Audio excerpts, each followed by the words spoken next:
Hey guys, it's Hope, and I think that I should win the title of Soul Survivor this year because I made some pretty big moves. Not only did I win team challenges, but I also won some individual immunity idols this year, including the last immunity necklace of the season, which was huge. It guaranteed me a spot in the final four. Some of the other things I did was I was very loyal to my alliance. I stayed true to them until I had to break that loyalness. I was also very good with talking. I was able to get into some people's ear, and I was able to kind of make them make big moves, get out bigger threats. I was also able to get them to change their mind.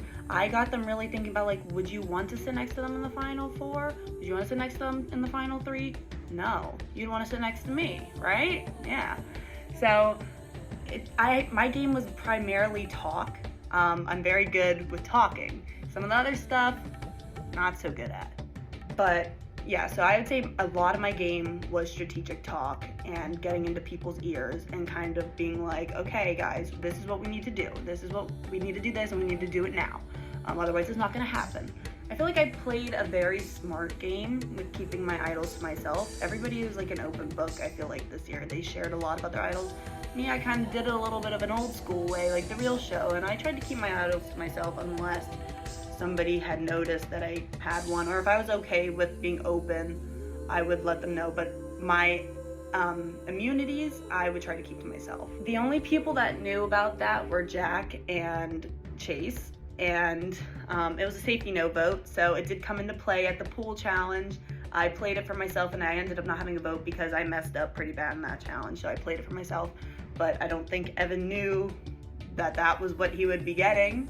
So I was very good at keeping idols to myself. And like I said, continuing on with idols, I was able to utilize other people's idols, such as Chase's, his ducks that he found, he gave to me. So I went and found them myself, and I don't think people necessarily knew that I had those because nobody saw me jump in a pool for a duck, and I didn't tell them.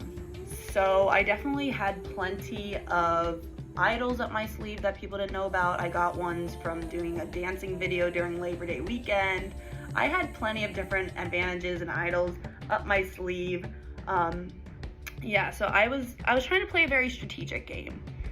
Another thing I did was me and my partner, Alina, for the duo day, we had to roll the dice things, and we were kind of sneaky with those too. We would kind of split them up strategically, and I would be like, okay, we need to write down 2 names, or if we're looking at the instance where we voted out Evan, that was a huge move.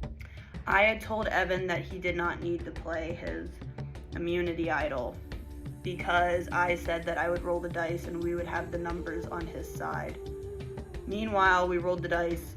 We didn't even get the right number. We didn't even get the extra vote, but I was voting for Evan to be voted out anyways. Sorry, Evan, once again.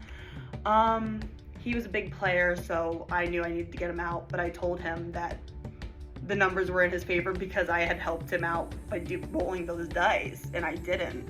So I definitely had some strategy when it came to voting out the bigger players. I knew what to say to them, and I knew what would get them to not play their idol. Same thing with Husky Island Hayden.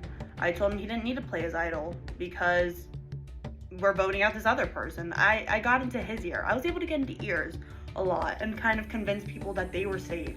They didn't need to feel like they were going to be voted out.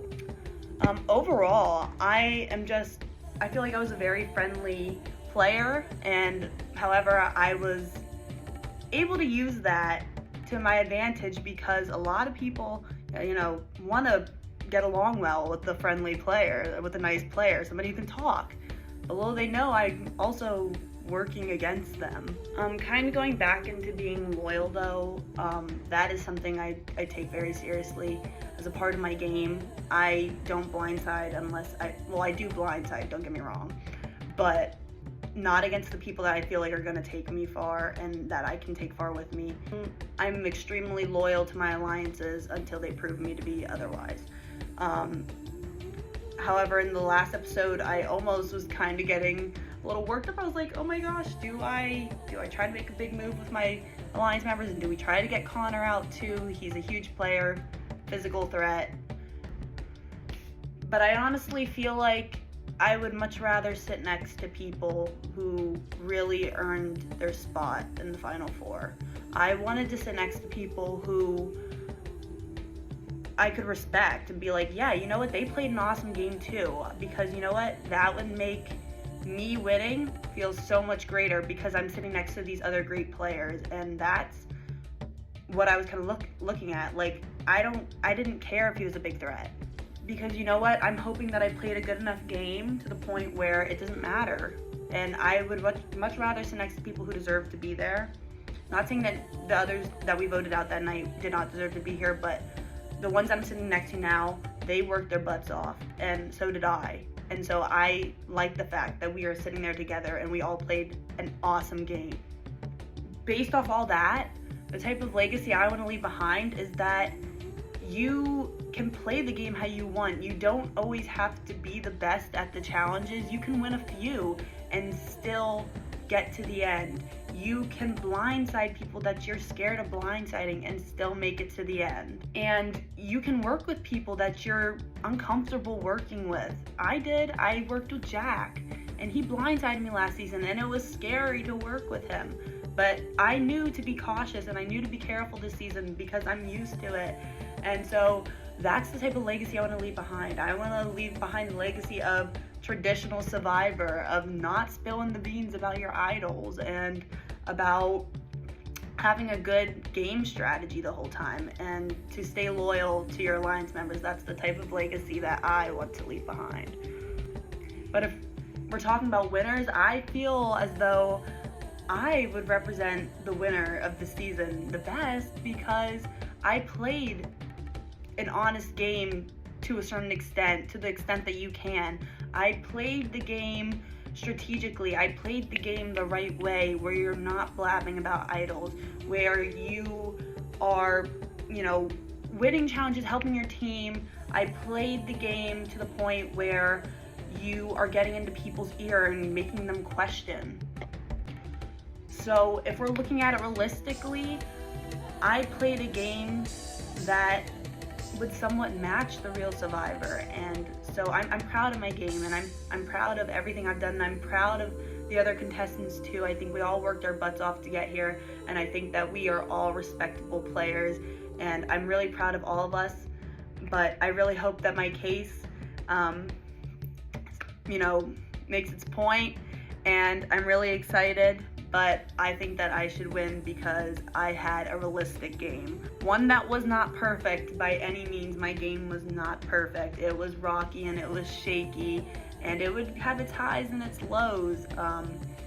But I think I had a very realistic game, and I think that that's what makes it Survivor, and I think that that's what a real winner should be saying, is that they had a realistic game, one that was shaky, because it shouldn't be a smooth sailing ride to get to the winning position at all.